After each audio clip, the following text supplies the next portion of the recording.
Welcome back to Prescription Drug Abuse, a special conversation with Robin Farr. Teresa Young joins us. She's been at Dublin High School for the past 6 years, serving as Dean of Students and Assistant Principal. She has extensive experience working with at-risk teens and adolescents and has a passion for student safety and parent education. Teresa is also on the governing board of Teen Esteem, a nonprofit agency dedicated to equipping, educating, and empowering teens, parents, educators, and the community on issues related to teens and adolescent health. Welcome to the program, Teresa. Great to have you here. Thank you. So we know that Joey in high school did not have any of these things going on, and yet the more research April is doing, the more she's finding out high school is a lot of the time where this starts. Tell us what you know. Well, it actually, I think, is beginning as early as middle school. Certainly seeing what we call farm parties, where students are rating kids are rating their parents' medicine cabinets, grandparents' medicine cabinets, and they're throwing them all into a bowl, and they have a party, and they just start picking pills out of the bowl. Don't even know what they're taking. Don't even know what they're taking. It's usually with alcohol too. And yes, scary. so they're playing Russian roulette. Certainly hearing about those things, we're seeing a rise at the high school level, and I want to be clear about it's not just Dublin High School. It's a nationwide problem. Absolutely. We're seeing more and more issues on campus. You know, a few years ago it was just marijuana and alcohol, and now I'm seeing more and more prescription drugs, Vicodin, specifically OxyContin, codeine, and I've even heard of methadone as well. So, and I think the ease with which they can get these pills, they can just go to parents' medicine cabinet.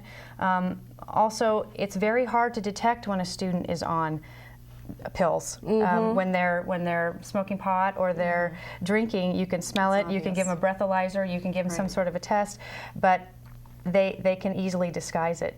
And you know something's wrong, but you don't know what it is. Exactly, and unless they admit to it, they're never going to get caught.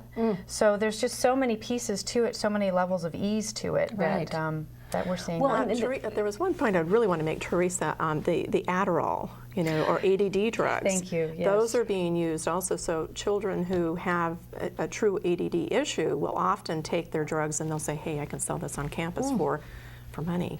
And specifically, and specifically with Adderall, a kid who doesn't have ADD would be able to stay up all night to study for a final. Right. I heard that specifically from some teens regarding that. And that's definitely a college phenomenon, oh, by the way. Almost the minute they walk in the door, hey, use these and you can stay up and study and get all these, these classes managed. So in high school, they're going to their parents' medicine cabinets, but when they're getting to college, though, it's a different story. What's going on? How did Joey get his? Well, I will tell you this, there are dirty doctors out there, and I had never even heard the term, but Joey was taken by a student on campus who was connected to a dirty doctor in Los Angeles. So they made a road trip. He basically are just around Mill Street, where they all hang out in the evenings. And one of the students was headed to LA the next day and say, hey, you want to come? If you want to go down, you can get pretty much what you want from this one doctor.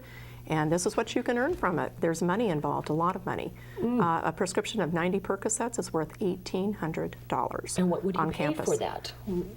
$50 at the most. Gosh, isn't this something? Yeah, and that's without insurance too. Oh goodness! Because of course they don't want to turn. That would have been the signal to us if we, he had bought this stuff. The paper trail. They yeah, don't so want to do that. Students, once they get to be 18, they can go to the doctors on their own, fake their injuries or problems, and walk out with some pretty interesting drugs. So I've heard some interesting facts recently. Livermore Police Department did two presentations last week, bless their hearts, to the Granada and Livermore High School communities.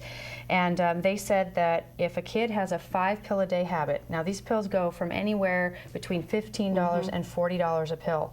If a kid has a $5 a day habit, that's a $91,000 habit a year. Oh my goodness! And guess what they're doing to get the money? Well, they're stealing. A lot of bad things. Yes, they're stealing. They've seen a rise in petty crime in Livermore specifically. They've done the statistics on this, which is it's fascinating. They've seen a rise in opiate drug arrests over the last 2 years, a 46% increase. No, excuse me, 96% increase in opiate drug arrests. That's the general population. That's not teens. It's general population. But I mean, we are on the cusp of an explosion here with our kids. It's definitely an epidemic. We for so many years, teaching our kids about the street drugs, marijuana or cocaine or whatever, crack, that we've really, I think, as parents, done a darn good job of teaching. And this, what's in our very own medicine cabinets at home, has just, I think it's been a complete lack of awareness of what's going on. Yeah. People assume that prescription drugs have to be okay because a doctor gave Exactly. them to you. So Yes, there's yes. a complete misconception Yeah. of the powerful Yeah. nature of these drugs. They are synthetic heroin in the case of the opioids, Yeah. like Percocet and like OxyContin. They are just as powerful and they can kill you just as quickly. So- Teresa, would we be shocked, and I don't want to single out Dublin High School, but since as the assistant principal there, you are probably a perfect example of the typical high school, we'll say not only in our beautiful valley, but you know, in California, maybe across the country. Very typical, wonderful kids. I've spoken there before. They're great. Would we be surprised? What kind of numbers are we talking about?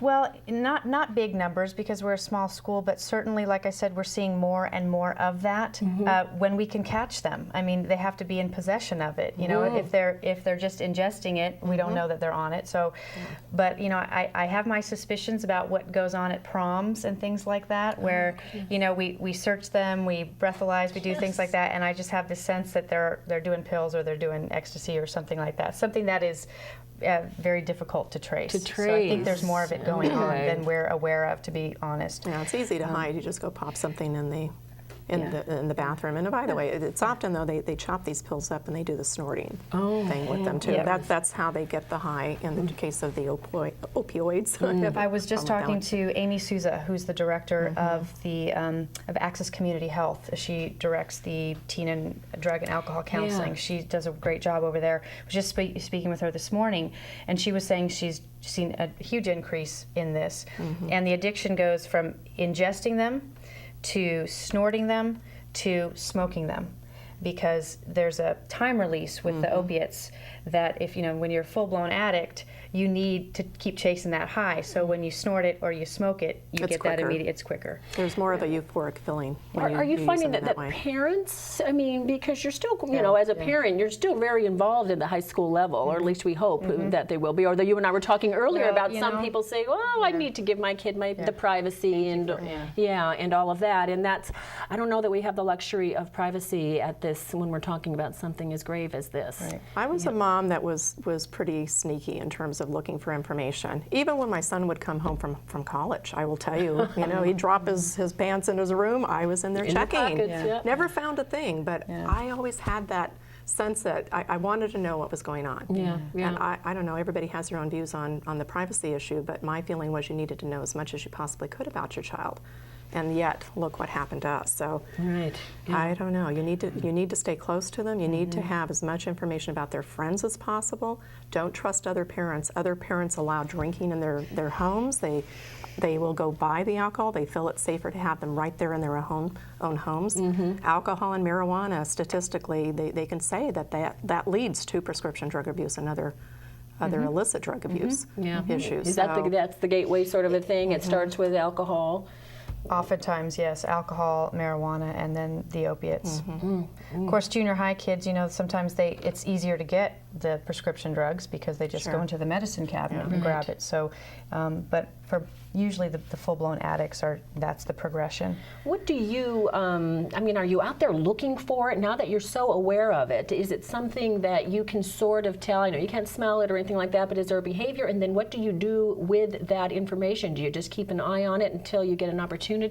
Yes, you know, we question the kids, obviously. I mean, there's with certain behaviors, you know, if a kid is acting off, I mean, Dublin High School is a small enough school, and that we know our kids pretty well, but like they're ashy, they're just stumbling on their words, they're a little bit out of it. Slurred speech. Slurred I think is one of speech. them. Yeah. And we search them. We'll search them. We'll search their backpacks and their lockers. If that doesn't turn up anything, you know, we just talk to the kids about what's going on. What's going on in your life? I mean, because we know that our kids are stressed to the max, and they're going to do things to make them feel better and to check out because they are scheduled from 7 a.m. till 11 p.m. at night, and they just need you know, unfortunately, that's what they're turning to. That's what they're turning to, is a little minor break in That's this. right. Yeah. That's right. A self-medication issue. So if they have underlying issues, some of them are bipolar. They can have some mental issues, and they will often self-medicate because they just don't know how to handle their lives because of these other underlying problems. I'll tell you something. I bring this topic up. It became, when you brought it up to me, April, it just became, I've got to talk to my children. I've got, what haven't I said, and I've gone out there, talked to a lot of people, and have learned that at some of the more affluent high schools in the East Bay, we'll go ahead and say, not just Alameda or Contra Costa County, but that there are kids that are so addicted, and according to a friend of mine's son, he says probably a fourth of the young people at his high school have a problem, an addiction. They're not dead. They're just trying to get from one high to the next. That is just alarming to me that he knows these kids and that they are, it's what it is. They just, what it is. Well, and I've been told on the college campus, at least where Joey was, that it is the exception versus the rule for kids not to be involved with this stuff, which is horrifying to me. We've actually taken some action on campus there, working with the dean of students to put programs in place and to get a coalition of students. And we have a large one of students there that want to make a difference. And this is what you're doing, the National Coalition Against Prescription Drug Abuse. Right, we're focused on colleges, but also our local schools here to do what we can to educate. So today's an example of that, but I've got different events coming up every 15 minutes. Right. Some of that program I've spoken one already, and there's another one for San Ramon High. Anyway, it goes on and on. But Teresa, I was just going to ask you about teen esteem then. So does that touch on this issue? Because it seems like that might be part of the problem too, is a lack of self-esteem. Tell me what Teen Esteem is about. Teen Esteem is a nonprofit organization, and we go into high schools, youth groups, different organizations, and we talk to teens about basically the consequences of poor choices. And we hit on all kinds of topics: prescription drug use, drinking, alcohol, sex, things like that. And last year we saw 10,000 students, and we spoke to them about a variety of issues. And also, I think the key to Teen Esteem is educating and equipping parents, because you mentioned the affluent society, communities, and I think that we do have this idea that if our kids are going to a good school and they have good friends and they're all going to college and good grades, hey, the kids with the good grades and the kids that are most involved oftentimes are the ones most stressed out, the ones that are going to turn to that. They might not be full-blown addicts in high school, but if it starts in high school, they're experimenting in high school, they go to college and the stress is that much more, it's going to happen in college. And more freedom. And more, fewer boundaries. Right. So yeah, I mean, we need to start talking to parents so they can start talking to their kids about this. So Teen Esteem is doing, their job is twofold: to talk to kids and to also talk to parents, which is, I think, key. I think too, and I think that the parents will. The purpose of this show is to say, no, it's not just happening in some of these, poor communities where everything goes wrong there. This is here, and it's happening. And I think it's the ignorance, I think, that is allowing it to continue, and the not broadcasting it. You talked about it at Arizona State, that it didn't even get in the newspaper. No, it never hit the newspaper. There were three boys, actually. Joey was first. There were, in a 5-week time frame, 3 young men died of prescription drug abuse, and never even hit the local papers. And the university doesn't want that kind of publicity. No, it's not good. One more thing before we go on to our next segment. You said somebody recently in this community, just another high schooler. Yes, this morning I learned that another young man from the San Ramon area went to Cal High, passed away. I don't have all the details yet, but right off the bat they believe it was prescription drug abuse. All right. We'll find out. Well, when we come back, you will meet a local medical doctor who deals with addictions, as well as one of his young patients grappling with her addiction, as we continue the conversation on prescription drug abuse. We'll be right back.